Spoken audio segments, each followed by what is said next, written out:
Hey there, welcome to my channel. It's Audrey. Today I have a page for Hip Kit Club, and this is done with the February 2018 kit, and some cut files that are available. And actually, the cut files are the March cut files, but the kit's the February kit. So the cut files I'm working with are called bugs. And before I add in the actual cut files, I am going to kind of design my page here in Silhouette Studio. So when I do that, I begin by drawing some rectangles and filling them in with white and outlining them with black. And these rectangles are the size of my photos. So I have already printed off my photos and I know how big they are. And I do this to help design my page and to help figure out the size of the cut files that I need. So you can see I had the cut file open there, and I had it just in another design page.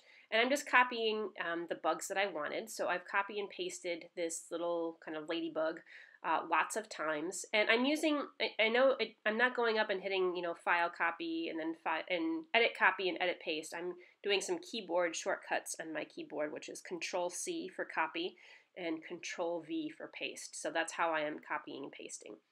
So I'm just going to scatter these around, and my thought was just to have these bugs kind of going around in a circle and stitching some lines, maybe having one or two bugs kind of go astray and be scattered on the page. So I use this polka dotted paper because this is from Paige Evans' Pick Me Up collection, and it's in the February kit. It had a whole bunch of different colors on it, and when I aligned my cut files on the mat, or I'm sorry, in the design studio, I actually had a ruler next to me, and I was measuring on the pattern paper like where the color was.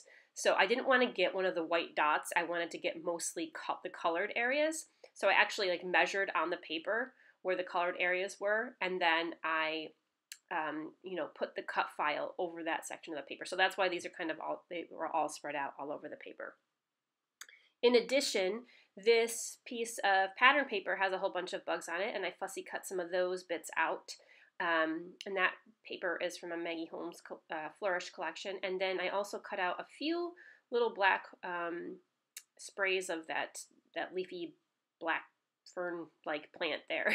That's also on one of the pattern papers. So I cut a few of those out to add in as well. So I'm going to add some white gesso to my background because I know I'm going to do some mixed media kind of behind the circle where my photos are going to be and where these little bugs are going to be crawling around. So I add the gesso on with a brush, let that dry, and then I'm going to do some mixed media here. So this is the February color kit, and it has this Distress Oxide ink, which is called Cracked Pistachio. It's a very pretty color green, and I just spritzed it with some water and a little bit of blue mist I'm adding in there. This blue is a shimmer. It's called Snow Wayman. That was from maybe the November or December color kit. I'm not quite sure, but back a few months ago, I think. And I just love how this particular green and this blue combine. It's such a pretty combination. So I'm just using the packaging technique and I haven't drawn the circle of, where these bugs are going to be, but I'm kind of just going, approximately in the area where that circle is going to be. I had considered, you can see I have that yellow acrylic paint there. That is also from the color kit. I had considered combining the yellow and green to make like a chartreuse color, but I just decided to go. I went with the blue instead. So I'm filling out this circle a little bit more with a paintbrush, just to the edges, and it doesn't have to be perfect because, if you try to make it perfect, it's easier to make it messy and say that you intended to make it look messy than to try to make it perfect. So.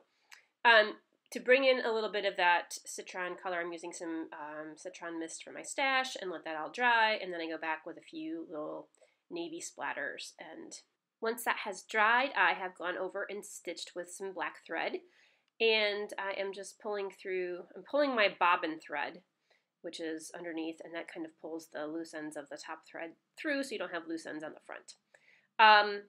And you can see I've done like one little straggly line there at the bottom. I'm thinking about putting a bug at the end of that and have it look like the bug is going off the path.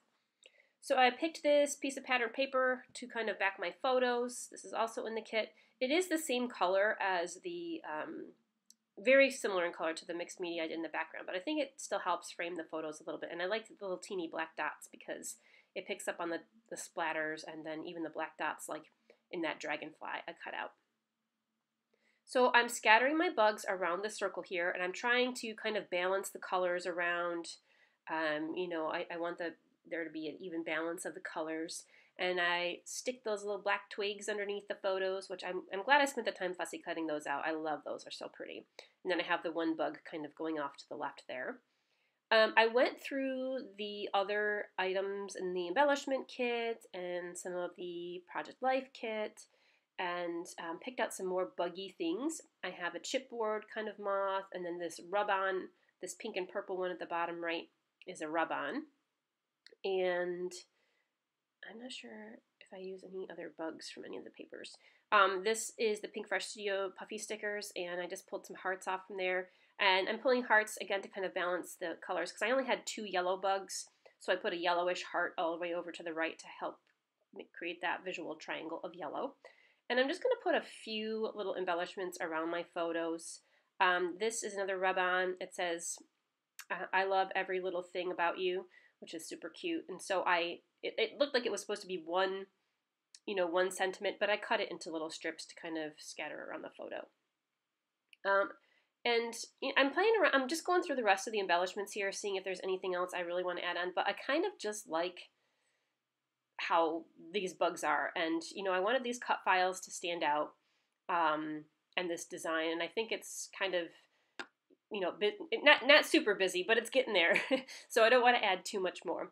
So I decide to make my title Little Bugger, and I play around a little bit here with where exactly I want the title. When I made this stitched line kind of going off to the left here, I wasn't intending on putting my title on it, but I kind of liked that idea. I like seeing layouts that people do where they have the title around a curve or something like this, and I never really do that. I usually make my titles straight, so I played around with this for a little bit.